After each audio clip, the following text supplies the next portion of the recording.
मानव शुक्राणु का सचित्र वर्णन आज की इस वीडियो में हम लोग करने वाले हैं। देखिए बहुत सारे एग्जामों में जैसे क्लास 10 क्लास 12 बहुत सारे कंपटीशन एग्जामों में ये क्वेश्चंस आते हैं। क्लास 12 क्लास 10 में सचित्र वर्णन करने के लिए बोलता है कि मानव शुक्राणु का सचित्र वर्णन करे। तो ध्यान से सारे बच्चे देखेंगे, मानव शुक्राणु को ऐसे समझा दूंगा कि आपके दिमाग में बैठ जाएंगे। देखिए सबसे पहली बात समझिए आप, मानव शुक्राणु ये क्या होता है बुआ? तो पुरुषों का जो जननांग होता है, पुरुष जब भी सेक्स करेगा तो पुरुष से जो निकलता है ना वो होता है स्पर्म। स्पर्म मतलब शुक्राणु। उसी शुक्राणु का जो आकार होता है इस टाइप से होता है, ठीक है ना। यही आपका आकार है, यही आपका मानव शुक्राणु का आकार है। तो यही हम लोग पढ़ने वाले हैं। मानव शुक्राणु पुरुषों से जो निकलता है स्पर्म वही शुक्राणु है आपका, ठीक है ना। ये शुक्राणु जब फीमेल से जाकर निषेचन करता है उसके अंडा से, तो वो बच्चा का धीरे धीरे रूप लेना शुरू कर देता है। तो उसी स्पर्म का, उसी शुक्राणु का हम लोग चर्चाएं करने वाले हैं। देखो शुक्राणु जो होते हैं उसके 4 भाग होते हैं। कितने भाग है? जो ऊपर दिखाई दे रहा है ये पूरा जो सिरा है इसको हम लोग बोलते हैं, इसको बोलते हैं सिर, मतलब सिर से आई ठीक सिर के जस्ट नीचे वाला ये वाला जो भाग दिखाई दे रहा है दुगो,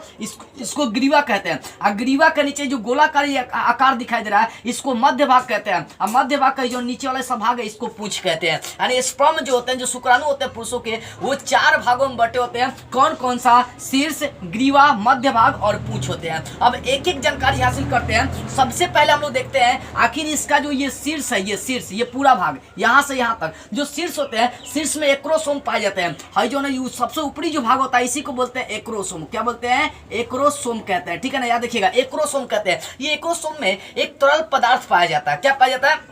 एक्रोसोम में समझिए कि एक ऐसा मतलब तरल पदार्थ पाया जाता है, एक ऐसे हार्मोन पाए जाते हैं जो क्या करता है कि जब ये रिएक्शंस करेगा, जब किसी फीमेल के अंडा से जाकर ये स्पर्म मिलेगा तो स्पर्म का जो ऊपरी भाग होता है ये अंडा को फोड़ देता है। अब फोड़ने के बाद वो क्या होता है? ढुक जाता है और निषेचन कर लेने का काम करता है, ठीक है ना। यानी ये जो एक्रोसोम होता है, एक्रोसोम में जो पदार्थ पाया जाता है उसका नाम है एडेसिंस, स्पर्सिंस भी कहते हैं। सिंपल सी बात इतना देखिए कि इसमें जो पदार्थ पाया जाता है एक्रोसोम में, यानी आपका ये शीर्ष में ही होता है, शीर्ष का ऊपरी भाग एक्रोसोम हो गया। एक्रोसोम के अंदर एक पदार्थ पाया जाता है जिसका नाम है एडेसिंस। ये एडेसिंस क्या करता है कि फीमेल्स का जो अंडा होता है उसको तोड़कर और उससे जाकर निषेचन करने का काम करता है, ठीक है ना। देखो ये होता है ना, ये होता है कि गुणसूत्र को भी छोड़ने का कार्य करता है। ये गुणसूत्र जो देखिए पुरुष का जो स्पर्म होता है उसका जो भाग होता है इसके अंदर ये सारे गुणसूत्र पाए जाते हैं। गुणसूत्र का मतलब पिता का उसमें कुछ लक्षण जाएगा, कुछ माता का लक्षण जाएगा, ठीक है ना। ये दोनों जना ये काम करता है। तो गुणसूत्र ये जो इसको भी छोड़ने का काम करता है। कौन? तो ये सिर करता है, ठीक है ना। तो सिर में क्या क्या एक्रोसोम पाया, तो ऊपरी भाग एक्रोसोम। एक्रोसोम क्या करता है? एक्रोसोम के अंदर एक पदार्थ पाया जाता है जो अंडा को फोड़कर निषेचन करने का काम करता है। साथ में सिर क्या करता है? गुणसूत्र भी छोड़ने का, ये सब पदार्थ इसके अंदर जो बुंदा दिखाई दे रही है गुणसूत्र छोड़ने का काम करेगा।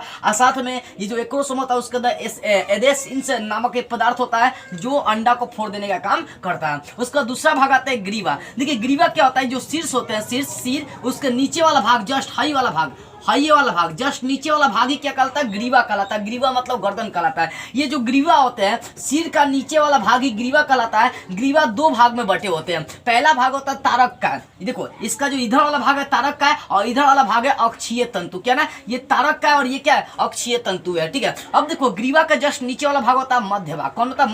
मध्य भाग का मतलब बीच वाला भाग, ठीक है ना। तो ये बीच वाला ही भाग आता है। ये जो आपको गोला गोला दिखाई दे रहा है इसका नाम माइटोकॉन्ड्रिया। इसका नाम क्या? माइटोकॉन्ड्रिया। यानी मध्य भाग में माइटोकॉन्ड्रिया पाया जाता है। ये माइटोकॉन्ड्रिया क्या करता है? गति देने का काम करता है। क्यों? क्योंकि ऊर्जा का स्रोत, पता ना ऊर्जा का स्रोत है कोशिका में, ऊर्जा का स्रोत किसको कहते हैं? तो माइटोकॉन्ड्रिया को कहते हैं। तो ऊर्जा का स्रोत माना जाता है माइटोकॉन्ड्रिया, ठीक है ना। ये कहां पाया जाता है? मध्य भाग में। ये गति देने का काम करेगा। अब आते हैं ये पूंछ की बात करते हैं। ये जो पूंछ होता है, पूंछ जो होता है ना, ये माइटोकॉन्ड्रिया ऊर्जा दिया तो भैया गति भी तो चाहिए ना, उसको गति देने का काम। अगर ये फीमेल का अंडा है और ये पुरुष का स्पर्म है तो स्पर्म को गति देने का काम पूंछ क्या करता है? गति देता है। यानी पूंछ के माध्यम से ही क्या होता है? भागने का काम करता है। पूंछ गति और दिशा दोनों प्रदान करने का काम करते हैं। यानी स्पर्म का सबसे नीचे वाला भाग पूंछ होता है और ये गति और दिशा दोनों देने का काम करते हैं। तो ये आपका रहा किसका?